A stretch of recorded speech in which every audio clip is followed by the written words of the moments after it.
بسم الله الرحمن الرحيم. الحمد لله الذي أنزل على عبده الكتاب ولم يجعل له عوجا قيما لينذر بأسا شديدا من لدنه ويبشر المؤمنين الذين يعملون الصالحات أن لهم أجرا حسنا ماكثين فيه أبدا وينذر الذين قالوا اتخذ الله ولدا ما لهم به من علم ولا لآبائهم كبرت كلمة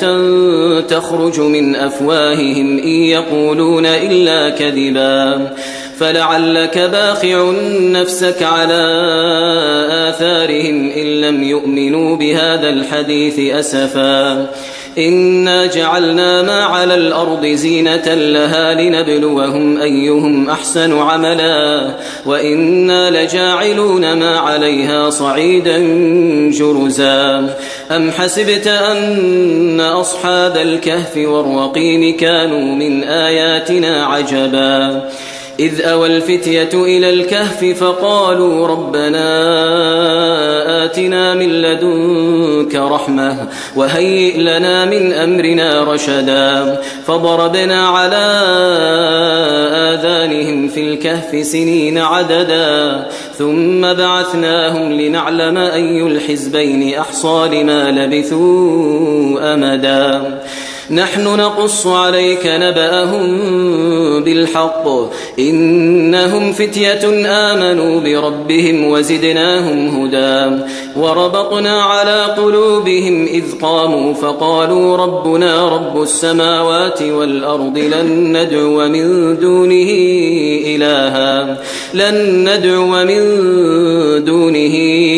إلها لقد قلنا إذا شططا هؤلاء قومنا اتخذوا من دونه آلهة لولا يأتون عليهم بسلطان بين فمن أظلم ممن افترى على الله كذبا وإذ اعتزلتموهم وما يعبدون إلا الله فأووا إلى الكهف ينشر لكم ربكم من رحمته ويهيئ لكم من أمركم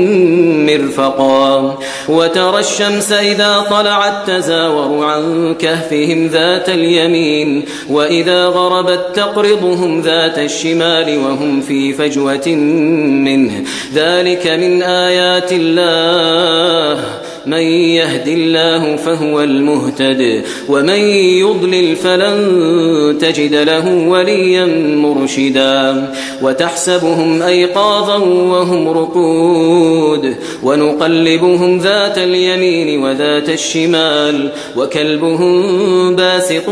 ذراعيه بالوصيد لو اطلعت عليهم لوليت منهم فرارا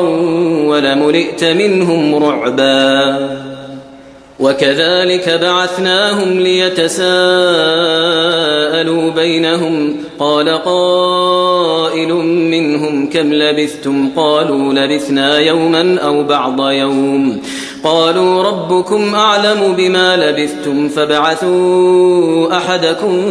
بورقكم هذه إلى المدينة فلينظر أيها أزكى طعاما فليأتكم برزق منه وليتلطف ولا يشعرن بكم أحدا إنهم إن يظهروا عليكم يرجموكم أو يعيدوكم في ملتهم ولن تفلحوا إذن أبدا وكذلك أعثرنا عليهم ليعلموا أن وعد الله حق وأن الساعة لا ريب فيها إذ يتنازعون بينهم أمرهم فقالوا ابنوا عليهم بنيانا ربهم أعلم بهم قال الذين غلبوا على أمرهم لنتخذن عليهم مسجدا سيقولون 3 رابعهم كلبهم ويقولون 5 سادسهم كلبهم رجما بالغيب ويقولون 7 وثامنهم كلبهم قل ربي أعلم بعدتهم ما يعلمهم إلا قليل فلا تمار فيهم إلا مراء ظاهرا ولا تستفت فيهم منهم أحدا ولا تقولن لشيء إني فاعل ذلك غدا إلا أن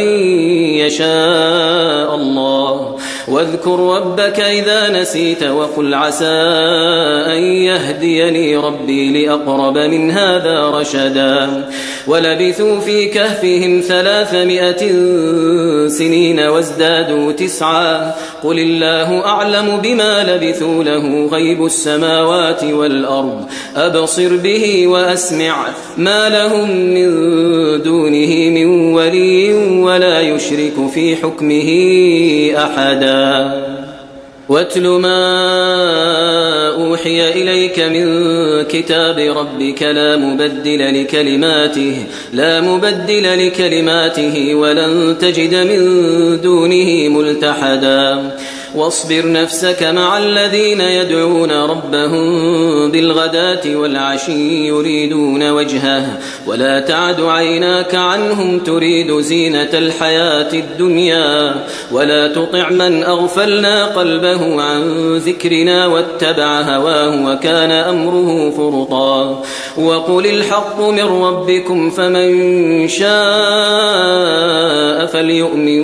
ومن شاء فليكفر إنا أعتدنا للظالمين نارا أحاط بهم سرادقها وإن يستغيثوا يغاثوا بماء كالمهل يشوي الوجوه بئس الشراب وساءت مرتفقا إن الذين آمنوا وعملوا الصالحات إنا لا نضيع أجر من أحسن عملا أولئك لهم جنات عدن تجري من تحتهم الأنهار يحلون فيها من أساور من ذهب ويلبسون ثيابا خضرا من سندس واستبرق متكئين فيها على الأرائك نعم الثواب وحسنت مرتفقا واضرب لهم مثل الرجلين جعلنا لأحدهما جنتين من أعناب وحففناهما بنخل وجعلنا بينهما زرعا كلتا الجنتين آتت أكلها ولم تظلم منه شيئا وفجرنا خلالهما نهرا وكان له ثمر فقال لصاحبه وهو يحاوره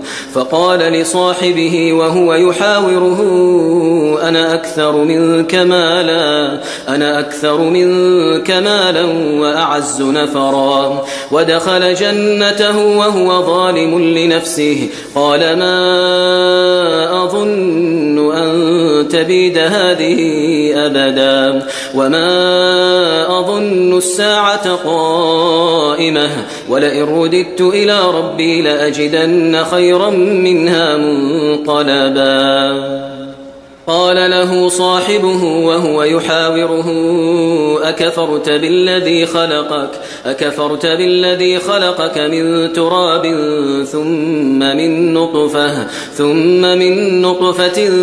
ثم سواك رجلا لكن هو الله ربي ولا أشرك بربي أحدا ولولا إذ دخلت جنتك قلت ما شاء الله لا قوة إلا بالله إن ترني أنا أقل منك مالا وولدا فعسى ربي أن يؤتيني خيرا من جنتك ويرسل عليها حسبانا من السماء فتصبح صعيدا زلقا أو يصبح ماؤها غورا فلن تستطيع له طلبا وأحيط بثمره فأصبح يقلب كفيه على ما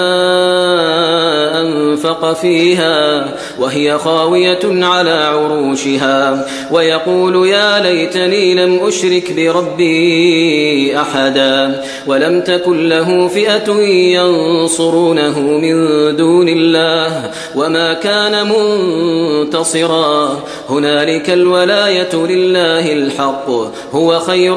ثوابا وخير عقبا واضرب لهم مثل الحياة الدنيا كماء إن أنزلناه من السماء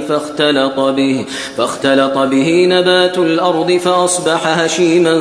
تذروه الرياح وكان الله على كل شيء مقتدرا المال والبنون زينة الحياة الدنيا والباقيات الصالحات خير عند ربك ثوابا وخير أملا ويوم نسير الجبال وترى الأرض بارزة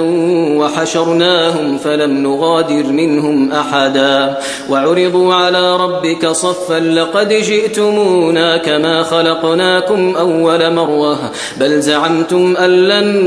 نجعل لكم موعدا ووضع الكتاب فترى المجرمين مشفقين مما فيه ويقولون يا ويلتنا ما لهذا الكتاب لا يغادر صغيرة ولا كبيرة إلا أحصاها ووجدوا ما عملوا حاضرا ولا يظلم ربك أحدا وإذ قلنا للملائكة اسجدوا لآدم فسجدوا إلا إبليس كان من الجن ففسق عن أمر ربه أفتتخذونه وذريته أولياء من دوني وهم لكم عدو بئس للظالمين بدلا ما أشهدتهم خلق السماوات والأرض ولا خلق أنفسهم وما كنت متخذ المضلين عضدا ويوم يقول نادوا شركائي الذين زعمتم فدعوهم فلم يستجيبوا لهم وجعلنا بينهم موبقا ورأى المجرمون النار فظنوا أنهم مواقعوها ولم يجدوا عنها مصرفا ولقد صرفنا في هذا القرآن للناس من كل مثل وكان الإنسان أكثر شيء جدلا وما منع الناس أن يؤمنوا إذ جاءهم الهدى ويستغفروا ربهم إلا أن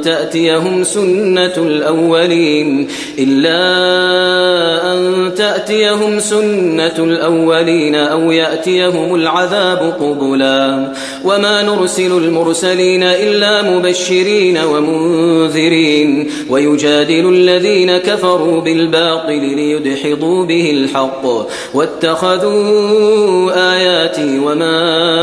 أنذروا هزوا ومن أظلم ممن ذكر بآيات ربه فأعرض عنها ونسي ما قدمت يداه إنا جعلنا على قلوبهم أكنة أن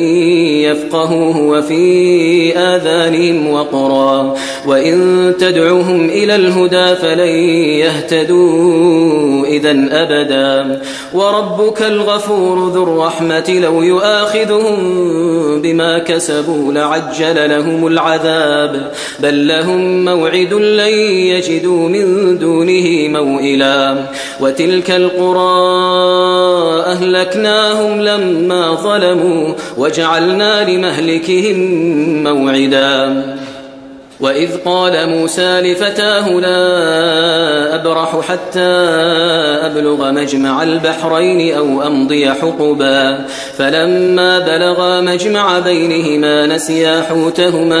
نسيا حوتهما فاتخذ سبيله في البحر سربا فلما جاوزا قال لفتاه آتنا غداءنا لقد لقينا من سفرنا هذا نصبا قال أرأيت إذ أوينا إلى الصخرة فإني نسيت الحوت وما أنسانيه إلا الشيطان أن أذكره واتخذ سبيله في البحر عجبا قال ذلك ما كنا نبغي فارتدا على آثارهما قصصا فوجدا عبدا من عبادنا آتيناه رحمة من عندنا وعلمناه من لدنا علما قال له موسى هل أتبعك على أن تعلمني مما علمت رشدا قال إنك لن تستطيع معي صبرا وكيف تصبر على ما لم تحط به خبرا قال ستجدني إن شاء الله صابرا ولا أعصي لك أمرا قال فإن اتبعتني فلا تسألني عن شيء حتى أحدث لك منه ذكرا فانطلقا حتى إذا ركبا في السفينة خرقها قال أخرقتها لتغرق أهلها لقد جئت شيئا إمرا قال ألم أقل إنك لن تستطيع معي صبرا قال لا تؤاخذني بما نسيت ولا ترهقني من أمري عسرا فانطلقا حتى إذا لقيا غلاما فقتله قال أقتلت نفسا زكية بغير نفس لقد جئت شيئا نكرا قال ألم أقل لك إنك لن تستطيع معي صبرا قال إن سألتك عن شيء بعدها فلا تصاحبني قد بلغت من لدني عذرا فانطلقا حتى إذا أتيا أهل قرية استطعما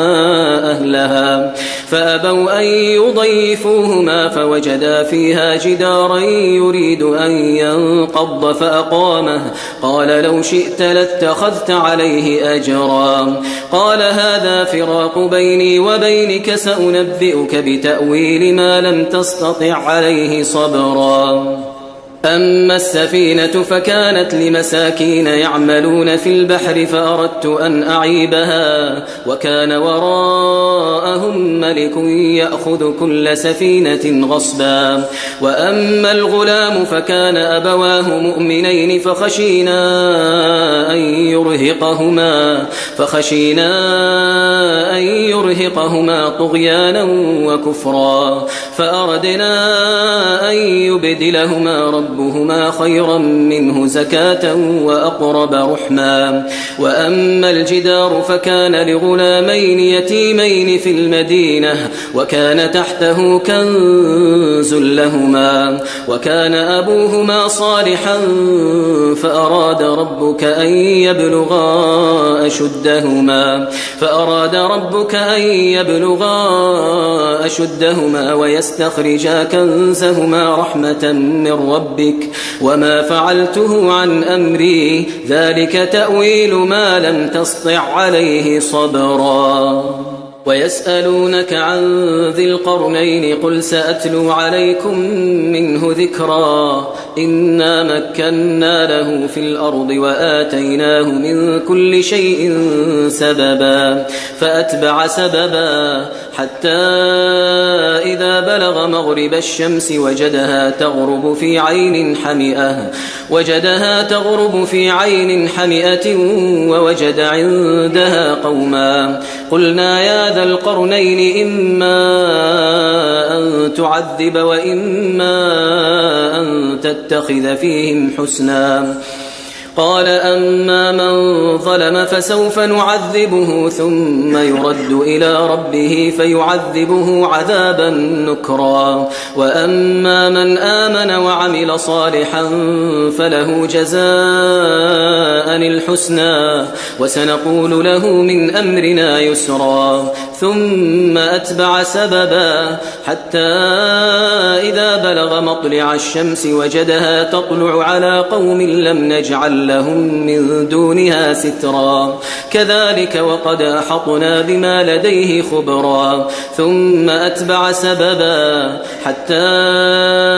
إذا بلغ بين السدين وجد من دونهما قوما لا يكادون يفقهون قولا قالوا يا ذا القرنين إن يأجوج ومأجوج مفسدون في الأرض فهل نجعل لك خرجا على أن تجعل بيننا وبينهم سدا قال ما مكني فيه ربي خير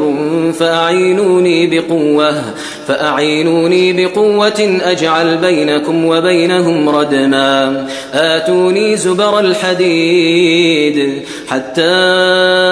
إذا ساوى بين الصدفين قال انفخوا حتى إذا جعله نارا قال آتوني أفرغ عليه قطرا فما استطاعوا أن يظهروه وما استطاعوا له نقبا قال هذا رحمة من ربي فإذا جاء وعد ربي جعله دكاء وكان وعد ربي حقا وتركنا بعضهم يومئذ يموج في بعض ونفخ في الصور فجمعناهم جمعا وعرضنا جهنم يومئذ للكافرين عرضا الذين كانت أعينهم في غطاء عن ذكري وكانوا لا يستطيعون سمعا أفحسب الذين كفروا أن يتخذوا عبادي من دوني أولياء إنا أعتدنا جهنم للكافرين نزلا قل هل ننبئكم بالأخسرين أعمالا الذين ضل سعيهم في الحياة الدنيا وهم يحسبون أنهم يحسنون صنعا أولئك الذين كفروا بآيات ربهم ولقائه فحبطت أعمالهم فلا نقيم لهم يوم القيامة وزنا ذلك جزاؤهم جهنم بما كفروا واتخذوا آياتي ورسلي هزوا إن الذين آمنوا وعملوا الصالحات كانت لهم جنات الفردوس نزلا خالدين فيها لا يبغون عنها حولا قل لو كان البحر مدادا لكلمات ربي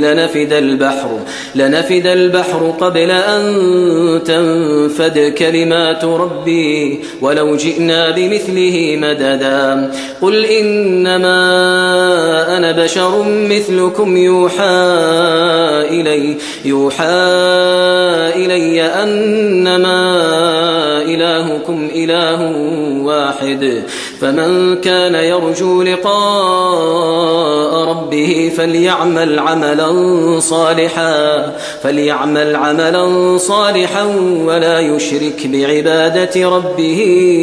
أحدا